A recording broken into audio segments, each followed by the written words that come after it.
Hello everyone, it is your boy Winster and I am back at it again with another video. Hopefully you are having an amazing day. But in today's video, we're going to be talking about ban list predictions. We usually get a ban list every 3 to 4 months. The last time that we ended up getting a ban list was April. May already passed. We're at the end of June, which is crazy. This year is flying by. And then July, I think by the beginning of August or at the end of July, or maybe mid of July is when we're going to be getting it. I do want to say, guys, these are my opinions. They might be true, they might be wrong, you may not agree with them, but if you don't, be sure to comment down below to let me know what you guys think of my predictions, where I did right and what I did wrong. Be sure to leave down your predictions on what you think is going to be hit. How do you guys feel about the current format that we're in? Is it too popularized with Snake Eyes? Let me know in the comment section, guys. While you're there, if you guys haven't done so, I would really appreciate it. Make sure to hit that subscribe button and turn on the notification bell. That way you guys can stay up to date with all the content that drops on this channel. Be sure to check out the description box. There I have links to my Discord, TikTok, Twitch, and Twitter. Make sure to follow me on those platforms if you guys want to talk to me directly or looking for a community. If you guys are into fighting games, I love fighting games, join that Discord. It's very, very active. Let's get started in today's predictions. So we're going to go ahead and move backwards. We got to save the best for last. We're going to be talking about unlimited first, then semi, limited, and then banned. We got to save that best for last, guys. But I only have one unlimited card on this list, and that is Dino Wrestler Pankratops. Now, my reasoning behind this, I think that this card is extremely powerful. And back in his initial release, Yu-Gi-Oh! Was such a different game, and at that point in time, I personally wasn't playing.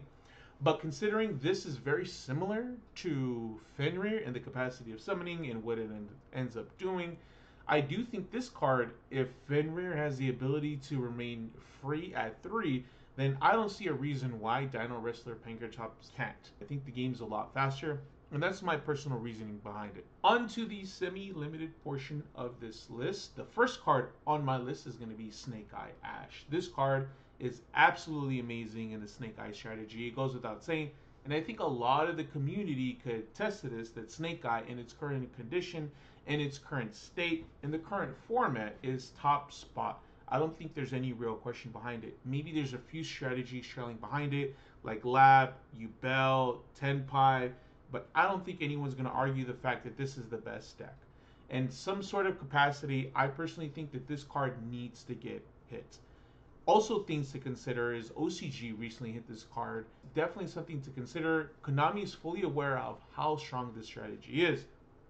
But considering that they just released a UTR in the newest OTS set, I highly doubt that this card is going to get limited or just flat out banned, because effectively that will kill the strategy. Now, I know a lot of people would rejoice at the death of Snake Eyes, but there are people who do enjoy the strategy. So I do think hitting this card to 2 will really hurt the consistency of the deck. Let's not kill the deck just yet. Let's start hitting it slowly but surely. Now, the number 2 card on this list is Sangen Summoning. I personally think this card is extremely powerful. The fact that none of your fire dragon monsters are affected by your opponent's activated effects are just absolutely crazy. And I do consider this strategy is a new one, so I don't think that Konami is going to outright limit or ban, because people still want to play. There's still support coming out for the strategy. I think it's not fully fleshed out. Not that there's a lot to the strategy, everything happens during the battle phase, but that wouldn't be fair to them. But the fact that this is also a starter to the strategy is freaking crazy. If Konami does hit this card in some sort of capacity, because I personally think it's the strongest card in the strat, it will acknowledge that Konami knows of how powerful it is. Also, they are doing a Trident Dragion reprint in the 10 or whenever that's supposed to come out, so I really doubt that they're going to touch anything else. But at least acknowledge it, and I think this would be the number 3 on my semi-limited list, and the last card on my semi-limited list is Diabell's the Black Witch. This card is extremely powerful. Especially, it could be synchro with if you have another level 1 tuner. It's a starter by setting original Sinful Spoils. It can be searched out through Wanted. It's an extra body if you need a link. If you don't have enough resources with like Snake Eye Ash or Poplar or Oak, This card does a lot, but again, we don't want to outright kill the deck because that's not fair to Snake Eye players, but hurting the consistency will help out. I think this is probably one of the most important cards. I think there are other few far more important cards in my opinion, but this is really important in what it does. So hitting this would be a really smart move in my personal opinion, which will hurt the consistency but not flat out kill the strategy. Onto the limited portion of my list. The first card is Skill Drain. There could only be one. Goes in match, rivalry, anti-spell, summon limit is flat out banned. I think Skill Drain is just as strong as those other floodgates that this card needs to get regulated in some sort of capacity. It's nice that Konami is acknowledging these floodgates and how strong they are, but sliding any combination of these three into your side deck, going into game 3 where you're going first, activating these on your opponent's turn, almost damn near solidify the victory. So I do think that Skill Drain needs to get regulated just as like those other floodgates. So the next card on my list is Dimensional Barrier. The same reasons that I just mentioned in terms of Skill Drain, and there could only be one. Rivalry goes in, anti-summon limit is the same reasons why D-Barrier gets hit. But there's actually a twist. The fact that it's a normal trap card makes it even more powerful because it could be activated on your turn when you're going against labs. So if you're playing any strategy that Ritual, Synchro, Exceeds, or Fusions, any lab deck could activate this on your turn where you're going first, and then you just kind of lose, which is freaking crazy. This card is super powerful, and I think it needs to be regulated in some kind of way. The next card on my list is Wanted, Seeker of Sinful Spoils. Now, when I was explaining why Diabell should get hit to 2, I was trying my hardest, guys, not to spoil this and give you guys any information on the fact that I would like for this to get hit, or at least Konami should consider it. This card is extremely powerful, and by hitting this, you are hitting directly to Snake Eye, right? Because you're hitting the consistency. They're only going to be able to play one of this, 2 Diabells, 2 Snake Eye Ash. It hurts the consistency a lot. But this card does a lot for the strategy, right? It is a free search, so it's a body. It's a starter, and on top of that all, it's also a draw one, which is just absolutely crazy. This card does so much for the strategy, and I think the fact that they're going to get reprinted is even more so to do it. I think this is the perfect card to hit, and to hit the consistency a tiny bit more. Again, doesn't flat out stop the deck, because you can still play 2 Diabell and play 1 Wanted, which is 3 cards, and 2 Ash, so that's 5 starters. I do think it is the right hit in my personal opinion. Now, the next card on my limited list is Snake Eyes Poplar. Now, hear me out, guys. As I was coming up on what should get hit and what should not get hit, Bonfire and Snake Eye Ash are what make this card super consistent and super good in this strategy. Obviously, Snake Eye Ash searches out Poplar, Poplar effect, summon itself, search out Original Sinful Spoils, search out the field spell that helps you play around Nibiru, probably the biggest threat to the deck. Or on the other side of things, Bonfire does the exact same things in the exact same combo that I just mentioned. But Bonfire is the only card that works with other strategies, right? Centurion use it. I think Fire Kings use it. So I don't think it'd be fair just to ban Fire King. I think it would be fair to hit this card in some kind of capacity. Even though they could draw it and still activate the effect, they still have to hard commit to that normal summon to get the field spell, to get Original Sinful Spoils. Yes, they'll at least have 1 copy, which in terms, they only usually play 2, even in Pure. I think Pure, they might even play 3. So hitting this in that capacity, limiting this card to 1, will not only hurt the consistency, but will also prevent other cards to getting hit on the ban list, which wouldn't be fair to everyone else. But unfortunately, one bad apple does spoil the bunch, and there might be a chance where Bonfire gets hit. Who knows? Because it's just another 1-card starter, and considering this will still be at 1, and so will Snake Eye Ash, they'll still be able to search this card out. But this card is a great search target, and on top of that, it's also starter because they'll get you the Original Sinful Spoils, and almost for free off a normal summon with Ash or a Bonfire search. On to the next card, and the last card on my limited list. We got Snake Eyes Flamebirch Dragon. This card is so powerful. We know how strong it is. It's a disruption on your opponent's turn by setting stuff into the spell and trap zone, summoning it on our opponent's turn. It's also a huge beat stick, 3000 attack. Those are huge stat lines. Also, a combo piece to the strategy.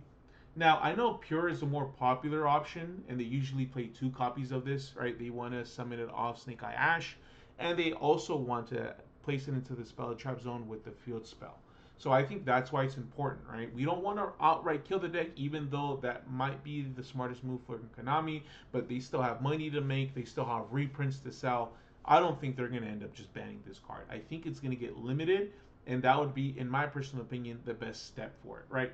If we put it to 2, what's going to end up happening is that they're just going to fill up their grave with all these monsters and then set one to the grave and then just bring it back and then bring it out with Snake Eye Ash, get the effect, have the monster on field. It just doesn't really do much if we leave it untouched, and also if we just leave it at 2. So it needs to be hit to 1, in my personal opinion. Alright guys, I fucking lied. The last card, Flame Birch, he wasn't for real the last one. This is the last one. Heavy Storm. We live in a world where Harpy's Feather Duster and Lightning Storm exist. This could come back to 1. But Winster, you could set a card and trigger it. That's not fair. You know what? Life isn't fair, man. That's just how it is sometimes. I think it's perfectly fine for Heavy Storm to come back. I don't see a problem with it. Yes, it could be searched through Thrust. Yes, it could trigger off some cards that you set on your own. But it's okay. It's alright. Bring it back. Now, on to the part that everyone is here for. Let's talk about what cards should be banned. And the first card on my list is Original Sinful Spoils. Now, let me explain, guys. As I was trying to regulate Snake Eye and make it fair for the rest of us, I was thinking, well, Snake Eye Ash searches out Poplar searches out OSS. Well, that's strong, so let's hit Snake Eye Ash. Well, Poplar still searches out OSS, so they'll probably just play more Original Sinful Spoils to try to get around that. So we got to hit Poplar. Well, all this could still be searched through a Wanted, through a Diabell's. All right, so yeah, let's limit those two. But I'm like, man, like all of this, and let's say that we have all these options in our hand. They still have another bridge of Original Sinful Spoils. They could still play 3 of those. Play more Field Spell, just so you can have a face-up card. And then bridge into other strategies like Fire King, Rescue Waste. Even though maybe some of those strategies aren't the best, they'll just have the bodies that they need. So I'm like, you know what? All these problems are circulating around Original Sinful Spoils. That's why I think this card needs to get hit. It is the perfect candidate. Everything else you could hit, but they're just gonna bridge into something else with this card. Yes, they'll summon a monster they could care less about. They'll figure out ways to summon something, get rid of it, and bridge into something.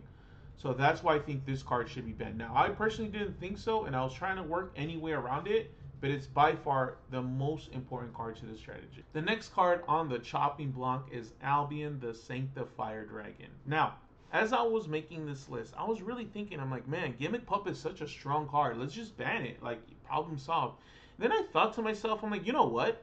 They're probably just going to use another Floodgate, like Jowlin, right? Or whichever Floodgate they come up with next. It's just too much of a problem. And I try to keep things fair. I try to remove my personal feelings towards a card, even though I have been locked plenty of times. And I'm like, you know what? It's Albion. Albion's the problem here. We need to stop him and ban him. He's just another branded Expulsion, but a monster. And easy to get into. The deck centers around bringing this bad boy out and just locking out your opponent. And I think it's only fair that we ban this card. And the other cards, even though they are strong cards, they're so much harder to get onto your opponent's side of the field. So I think Albion Sanctifier got to go. I say this with a heavy heart, and I know how strong this card is because I played Centurion, and Synchro 12s are just easy to spam out with that deck. But this motherfucker, Red Dragon, Archfiend King Calamity, he got to go. I've locked my opponent out too many times. He's supposed to be hard to get out, man. It's 2 tuners, 1 non-tuner, Dark Dragon, Synchro Monster. Those are such specific requirements, but the payout is amazing, right? Not for Centurion. They're just gonna go into Crimson. Crimson's gonna bring this bad boy out, and then you're just gonna get locked, and you can't even respond or negate it. He got to go, man. I do understand the needs of the few, or the needs of the many do outweigh the needs of the few. So with that, King Calamity got to get banned. The last card on the ban list, and the last card on this list, is Apollousa, Bow of the Goddess. The fact that Konami has been going after any Omni Negate, any generic Omni Negate, any Negate overall is reason enough for me to think that this card is next on the chopping block. It's a Link 4, generic, easy to go into. Any deck could just use it. I think it's a perfect excuse why Konami is going to end up banning it. And personally, I don't think it's too strong. It only negates monster effects. And how many times? 2 is a lot. But one simple imperm would just stop this card. There's an answer for it. So I don't think so. But the same thing could be said about Savage and Barone, right? A negate could just stop those cards. But the fact that you have to waste a negate on that maybe is reason enough why Konami would ban this.